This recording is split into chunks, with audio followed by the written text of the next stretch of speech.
Indian Security Force amadi Kuki militants singa puna thabak tawminai haibadu takli copy pal ngarang lai makhong da nipan suba Gorkha regiment satakhiba thong adu yamna luzadaba amadi wakhal yaudaba mataw aduna India gi Security Force amadi Kuki militants singa thabak tawminai haiba takli haina Committee on Protection of Indigenous People a Central Land copy pal yaning da phungdorakli ngarang copy pal gi media sel na thaturak pa chirol amada ngarang nungthil pung taragani thui makhai rom tabada naga masa sing search tagi mayum da halakpa matamda singmang lei makhong na Kuki militants na mafam madura leiba nipan suba Gorkha regiment personnel singna maram zadana khamlaga miyamda hangnakhiba wahang amadi wahai wata yamna phajadi duty tawriba security personnel na naga masa singda makhoi get hangma ngamlaroi Kuki leader singdagi order leiti hairiba se lebak thibani hari chirol asina hai wafam asina Indian Security Force singi constitutional mandate integrity amadi nationality kadai da satkrabagi haina hanglaki naga singna sathok sasin tawbada apan piriba Kuki singi mathakta thabak lokhatpagi mahutta hena dum Kuki militant singda support piduna militant singna misamiyamda makhoina sema buffer zone gi marumda terrorize tawhanduna ledi asigumba security force oiraga unconstitutional oiba masie tana ba insin man ba thong asi leiba asida leiriba citizen singna condemn tawpham thu hari maramaduna Committee on Protection of Indigenous Peoples and Central Land copy pal na atupa matamda singkhong singyada leiriba Kuki militant singa sigi mathakta lokat pham tokpa action lokat piu loinana lamdam masida rules of law lei haiba asengba wayel lei India si constitution na konba mafam ni haiba uthok piu haina su sirolosina appeal torokli hauzik phawbada IDP kayam yamna masama sagi mayumda hanjilabagi haibadu chief minister na mayek singna miyamna khangalu TH Lokesor President rule leiringai manungda thengthang ahumlakta IDP sing mayumda hanjin hangani haikibadu hauzik phawbada kaya yamna hanjilabagi haibasi chief minister na mayek singna miyamda khangalu loinana IDP singi damak center dagi pirakliba akhanabi scheme gi matangda nakhai singbiu amadi anobalenga asida deputy chief minister ani leirabanina sayolamagi manungda national highway kunthraga taret imphal jiriba masida Satoksin Jahan Biu Haina Kundrapam ACG MLA Toksom location chief minister Yumnam Khemsan gi pungning singslakli Haribo apam singasi Kundrapam awang laikai da leiba Youth Development Organization YDO gi sai yankai ko humdoi suba mapo kumon gi thoram pangthokpaga mari leinana MLA location na phungtokibani thawra maduda MLA location na makha taraduna hai center gi yaka yengduna thabak tawrubadi gi sahi uhum pharakadoraba irang asi hauzik phawba luisin mangamdana leidi irang haurakpadigi hauna lakshin haudabana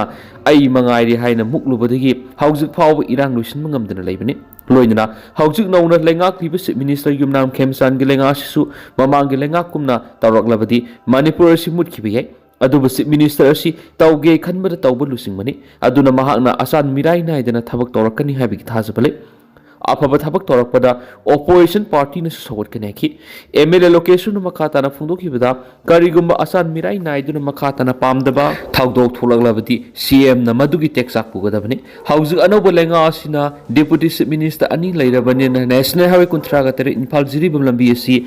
miyam satpa yahanbiu loinana PR lenga klairingai digi IDP sing tangkak naina masa masa gi maramdamda hanjinanaba matam thakhrabasu hauzik phaw changan mangamdina leiribasi anoba lenga asina athuba matamda IDP sing masa gi maramdamda hanjinaba thabak paikhat piwaiki amaromda khundrak pamaikai da matik saba kaithel leitabagi khudong sadaba miyamna thingnari masi koknaba miyamna ayaba pibirabadi kaithel ama sanaba honagani water supply gi matangna su khundrak pam AC gi mafam singda umang ayamba koksilakpana turel gi ising yauna phangdabadagi awaba thingnari ising gi awaba koknaba khundrakpam gi leiriba umang sing yokhatlabadi sei khargi matung ising pangani madugi mathakti ising tungduna thamlamba phukhre thamnaba club singa puna honaminagani madura sangma masak sing puthokana khi chief minister Y Khemsan lusingduna thangal kaithil paikhatliba semjin sajinbagi thabak sing hakthengna yengsingkhri Imphal Sar Mayol oiriba thangal kaithil hauzik paikhatliba semjin sajinbagi thabak thoram sing asi chief minister Yumnam Khemsan hakthengna yengsingkhri chief minister gi yengsin khongsit aduda Thangmaiban Assembly AC ki MLA KS Joykisan Kaisamtung Assembly Constituency ki MLA Sapam Niskan amadi Manipur Lenga ki Public Works Department mahut amasum Imphal Municipal Council ki official kaya susargyaki Yengsin Kongset aduda Khwairambal Kaithilgi area sing hena fajahnabi paikhatliba thabak thoramsing khumang choksin amadi hauji Kaithilgi mafamsing na paikhatliba project sing matam sana lusinanaba Chief Minister Yumnam Khemchana mari leinaba department gi miyoising na khanki loinana Kaithel asi luna na thamnaba madi mafam asida suriba thabak sing asisu quality leina sunaba mari leinaba singa tathok tasin tawminakhi Chief Minister Y Khemchan gi Yengsin Kongset asiga iroinana Thangal Kaithilgi mafam khrada construction ga mari lainina mawong tadana thamliba wall na singba singju laukthoknaba Chief Minister Y Khemchana mari lainaba singda khanki loina Thangal Kaithilgi top mas ama unaba mafam adugi building singsu sapmanaba masuna sangnaba magna mari lainaba department ga official da mobile phone gi thangna khanki Chief Minister Yumnam Khemchan gi Yengsin Kongset adugi sarwa moina Imphal Sar Phawgnu silibba Nambul Turel Torban gi hausuoriba phibam su haktingna yengsinduna inau noba mongda fajahnabagi matangna su mari lainaba singi tathok tasin tokhi loinana urban gi infrastructure amasum akoibigi phibam hena phukathananaba YCL maril asisu mapung phana semjin sajanabagi matangna su khanakhi The All Manipuri Student Union MSU gi maikedi gi ngasi thadorakpa press release ama meyamna thamjari nomit nifuga mangani satharakpa Class 12 Free Revision Coaching Class Lusinkri MSU Headquarter ki miyang makhar Imphal West District Committee na sinjaduna 45 days ki Free Revision Coaching Class ngasi lusinkri lamdam asigi swata horaba imung kaya gi tungi achauba mangla namada mahai masa masu singbu matamgi sakhwat lamjel amadi hidana ba siti yahon mangamnana ba wana sunom duna mahi tamanari imung manunggi awaba kya lairabasu lamdam asigi satnabi oina masa masu singbu mahi tamanana ba honabagi satnabi amalaisai pikraba istiara sida hawkiba sai English singaniga kungo humdoidagi tholakhiba irangna maram oiraga lamdam asigi setmilon hanadagi ka henjina soksingkhri masina maram oiraga matamgi satnabi ngakna masa masu singbu matik saba mi ama oinaba mahi masing tamhanba ngamlaroidra haibigi awaba kya khunai sigi imung kya mayunari amaromda National gi oina haurakliba angangsing free and compulsory education pinaba policy puthokhtuna lenga ki mahi sangsing kayada mahi tambagi khudongsa pirabasu laibak thibadi iramdam sigi oinadi lenga ki mahi tampham sangsing matamga sana sunana infrastructure leitabana private school singda maru oina mahi tam thanari masimangnasu pikrabi istirasigi miyamgi sading saruk ahum thokpagi amadi angang mahi masing tambar sali asinguma phibam tanjasi asumak lisang sina leiba tarabadi iramdamasi sakhwat lamjelda thinta hauragani amadi angang mahi masing tambada sangliba sading asi ngasigi asigumba asum leirabadi angang pokpagi masing asum hantharaktuna misingi khalda yellow misingi oifam thokpa sang adu soidana karaklagani oirakliba phibam asigi tanja kupna nainajaduna mahairoi lup asina hawkiba sai kharagi mamangdagi lamdam asigi mahi tampham sangsingda laingaki akhanaba policy ama semduna satna hanbinaba lauduna lakhi laibak phaba mana mahairoi lup asina laujaki ba khongjang kya sangsinjaki ba sing matamadugi laingakna tabibadagi hawkiba English nganiga taraga tereta Manipur Legislative Assembly gi house ta Manipur Private School Regulation and Registration Bill oina puthokpiduna pass tawbi khi amadi ek oina satna bawki aduba laibak thibadi hairib ek asi mapung phan implement tawbidana ningthina satnaba ek oidabana masigi kanaba miyamda phangdana lakli paliba anoba lenga sina hairib ek asi ningthina implement tawbiraga ek asigi kanaba miyamna phanganbinaba mahairoi lup asina appeal tawjari amasum sot hawrabi imung kayagi hawrakliba mahairoi singda mahairoi lup asina tengbang jaba hoina saliba session 2025-26 asigi lakadoriba class 10 examination asibu masada ninghanaba leitana maipakna thengna jaba ngamnanabagi panamda hawkiba 4 December 2025 tagi tang nipan thani English nganiga kunga taruk GP College ta pangthoktuna lakiba 45 days free revision coaching class ngasi maipakna dosinjakri loinana mahairoi singi tungi lambi lepkadoriba sangyeng parikya sida maipakpa misa amamam oiraktuna iramdam khunai sigi asabu thaudang yabirakpa ngamba oibira o haina MSU na yepu thaujal pizari paujenjari ba Information and Publicity Secretary the All Manipur Student Union Session 2025-27 gi sartop rengner komno khuyek piduna thadorakli UKNA na MLA Ngursangur Sanati Ayiba Sirol Piduna Sengdoranaba Country United Kuki National Army UKNA Mar Division of Furpadugi MLA Ngursangur Sanati akan warning Tawagaloina Manipur Langak Saruk Yabiki Maram Ayiba Sirol Oina February Kunganito Favoda Pirak Nava Country Kariguma Wapamadu Tabak Oina Pang Turak Trabadi Sub Exalorak Pagaloina Hena Satiba Pibam Lakpi Haina Kian Crip Manipur Langak Siamber Kokizogi MLA Hum Saru Yakibegi political Gueba Luraba Tanpamasida akan Buapamadu Fundorakibani Makogi Rasniti Kongtang Aduna Kokizo Amasu Mar Furup Tangulaita the Bapoli Makoina Manipur Langak Sagoli Badu Masagi Furup Namtak Tawani Separate Administration at Ragana Union Territory Ama Demand Tauribisingi Pukni Wakal Natai Hananaba Tauksalamani Murusalum Sanati and Lauriba Kongtang Adu Hakshin Lobagaloina Mar Nupi Angang Kia Hat Kibigi Texas Sanati and Pugadani Mar Inpui General Headquarter Amasu Mar Civil Society Kiana Hanjina warning Tokibusu Lekravani Magna Lokalak Liba Kongtanga Makatana Kangduna Labang Amnari Aroiboina Kangali Madudi Sanatina Aibet Sirul Oina Lupaduda Sengdora Kadavani Kokiza Purupta Laiba Muisingna Mahaku Sangzapam Pibiari Kariguma Sangzapampira Manatragana Maku Sakulam Labati Tolapayaba Apapatagi Texa Kudimak Masamasana Puzagadavani Mar Civil Society Sinasu Sanatia Minung Si Pokpanatragana Sokapayari Wapamasigi Mayok Tabak Toroklabadi Hena Kudong Tiba Mayuk Naganehedi MLA Bungzagin Balte Impal Laktuna Air Ambulance Delhi Sakri Sep Minister Y Kemsana Bungzagin Balte Birtikendras International Airport Unakri Perzol District ki Thalon Assembly Constituency ki MLA Bungzagin Balte Masaka Henangamlaktabadagi Ambulance Amadu Chuchampurigi Impal Tamna Purakri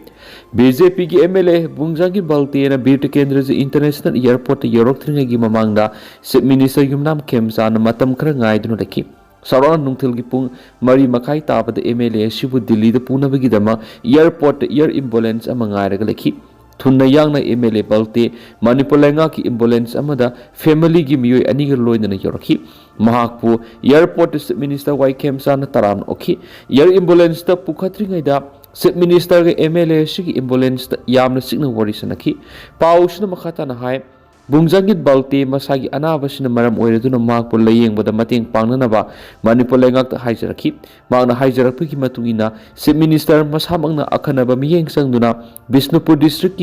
Paugzakai, Ikaid Thanga Assembly, Constituency MLA Tongbram Robin Romasum Kombi Assembly, Constituency MLA Sansam Prem Sandra Ngaidunu Lanki. MLA ni Ashina Bungzangi Balte Galoina Impal Tamna Laki Minister Ngaidunu Ladiba Mapamduda Makogi Ambulance at 2000 Panbayabadi Manipur Tokiba Kangluki Irang Tolakiba Matamadu Makpu Masakang the Bakangbu Mana Rims Road Tamtina Fu with the Gi MLA Siamna Satina Sokibani Matamdugi government Makpu Kudaki and Air Ambulance Langduna Dili the Puraga Langs Taki Matamasana laying Labatunda Mark Paratuna Mayum Perzol the Lakibani Magna Mayum the Halakpada, Manipura Maitega, Katnadana Vamasum English in the Leminana Wapam Ahan Buena, Pundoram Kipani. MLA Sibungasi Nungtil, Pauzakai Ikaidi Oktuna Purak Pada Yaukiba MLA Tongbam Ravindron High, Manipura Anova, popular government Lerak Padigi, Ingta Papibum Hanjinana Pohona Dunalaki, Atubumatamda, Mauksagi Pum the Hanjilagani Haibigi Tazabale.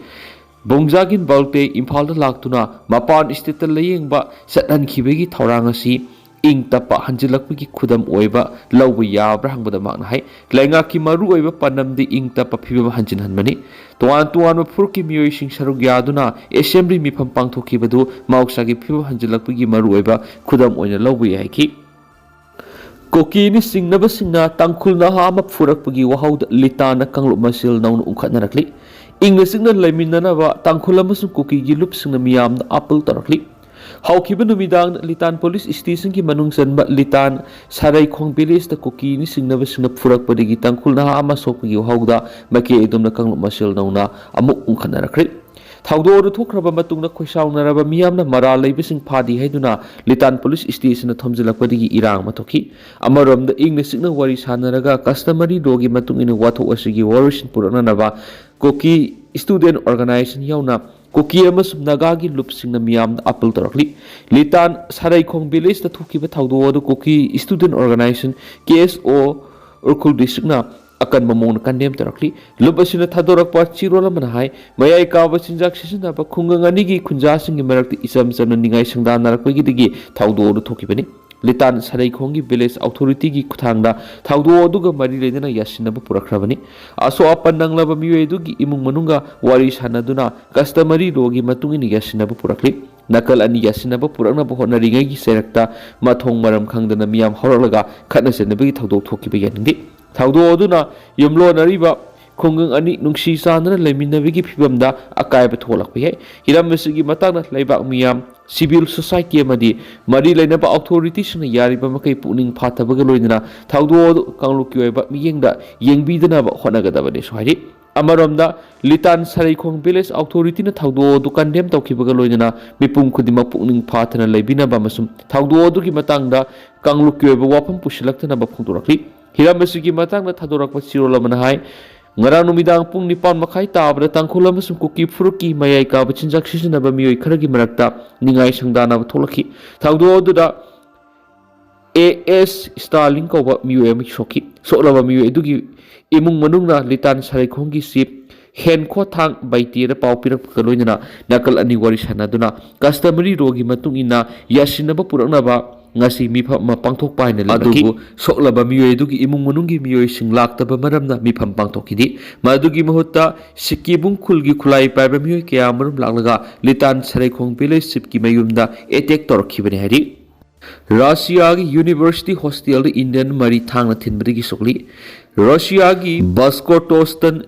Republic ta leiba University amagi hostel thokpa thang thinabagi thawdok India masa mari yauna atopa kaya marum aso opanang lehna Indian embassy na photokri social media platform X thagalakpa warol amada embassy na hai lebakti ba thawdo amad India masa mari yauna mioi kaya marum aso opanang hanbagi pawphangli soklaba mahiroi singda mathau taba mating pangna ba tharang na khotpa hori embassy na mari lena ba authority singa paw phawna duna soklaba India masa singa dugi mating pangna ba hotnari hensu paws na makata na phongdorakli